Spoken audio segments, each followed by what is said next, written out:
दोस्तों, एक होता है अकेले रहना और एक होता है अकेले रह करके अकेला फील करना।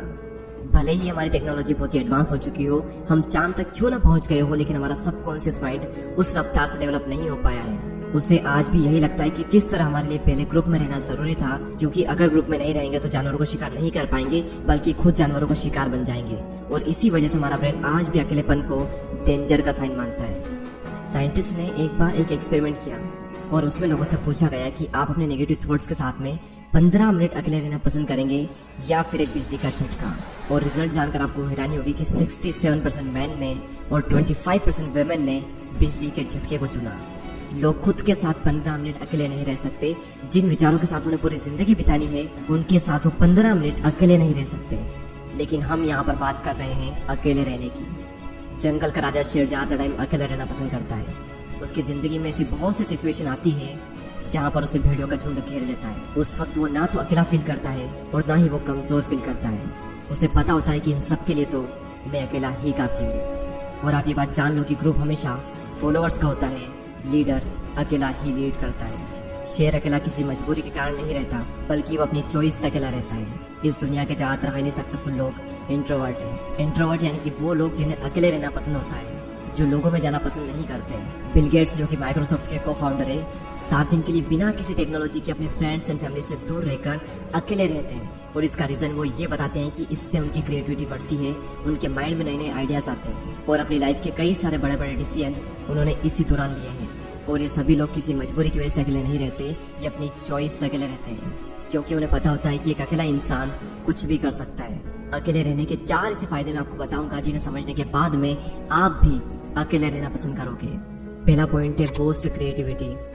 निकोला टेस्ला, जो कि एक महान वैज्ञानिक रह चुके हैं, जिसकी वजह से हमारे घर में इलेक्ट्रिसिटी आ रही है, जिनकी वजह से आज हम इतनी गर्मी में एसी एंड कूलर की हवा ले रहे हैं, जिन्होंने 300 से भी ज्यादा इन्वेंशन किए हैं। उनका कहना यह है कि be alone that is the secret of invention, be alone that is when ideas are born. अकेले रहो क्योंकि यही वो समय है जहाँ पर आइडियाज पनपते हैं। अकेले रहो क्योंकि यही वो टाइम है जब इन्वेंशन होते हैं। निकोला टेस्ला जब खोज कर रहे थे तब उनके पास कोई भी ज्यादा बड़ी टीम नहीं थी।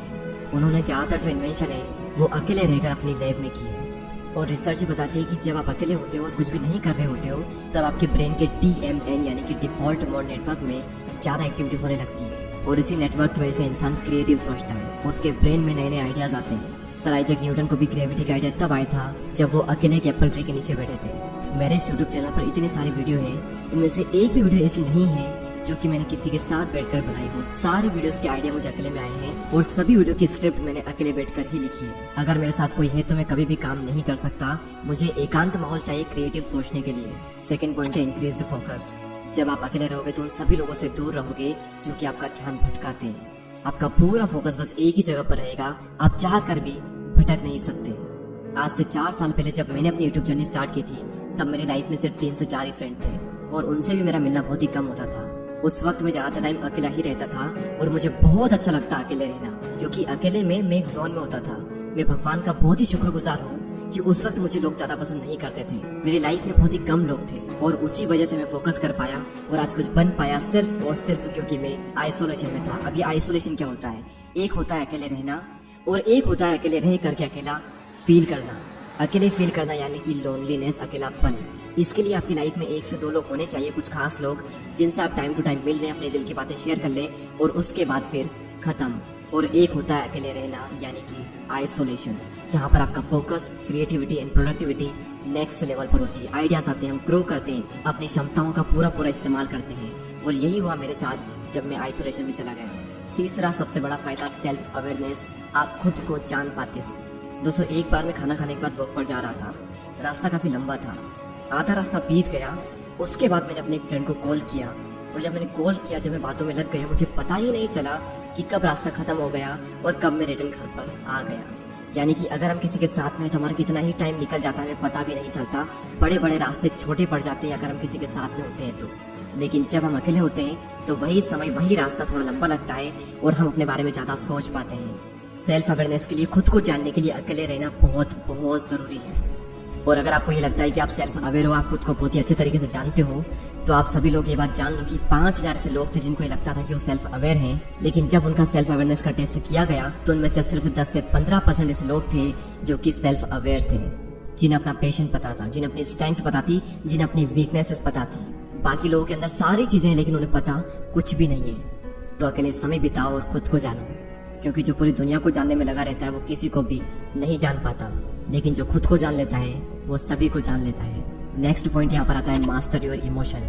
यहाँ पर फिर से वही बात आती है कि जो इंसान अपने इमोशंस को समझ लेता है वो पूरी दुनिया के इमोशंस को समझ लेगा। Royal Enfield, Mountain Dew, Maggi और ऐसी और भी कई सारी कंपनी के आपने एडवर्टाइजमेंट जरूर देखे होंगे। ये सभी कंपनी जब भी ऐड करती है तो ये कभी भी अपने प्रोडक्ट के बारे में बात नहीं करती है। वो ये नहीं बताती कि इनके अंदर क्या क्या इंग्रेडिएंट्स है, क्या क्या स्पेसिफिकेशन है, इसका टेस्ट कैसा है।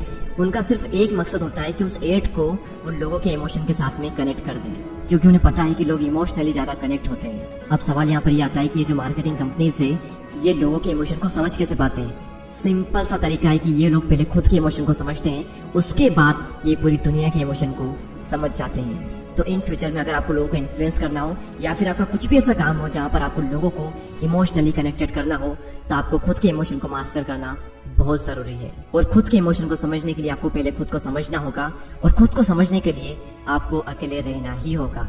तो इसीलिए अकेले रहें, एकांत में रहें और अपनी पूरी आत्मा एक काम में डाल दो। एक दिन लोग आपसे मिलने को तरस जाएंगे।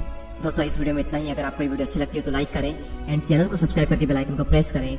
मैं आपसे मिलूंगा अगले वीडियो में, तब तक के लिए जय हिंद, जय भारत।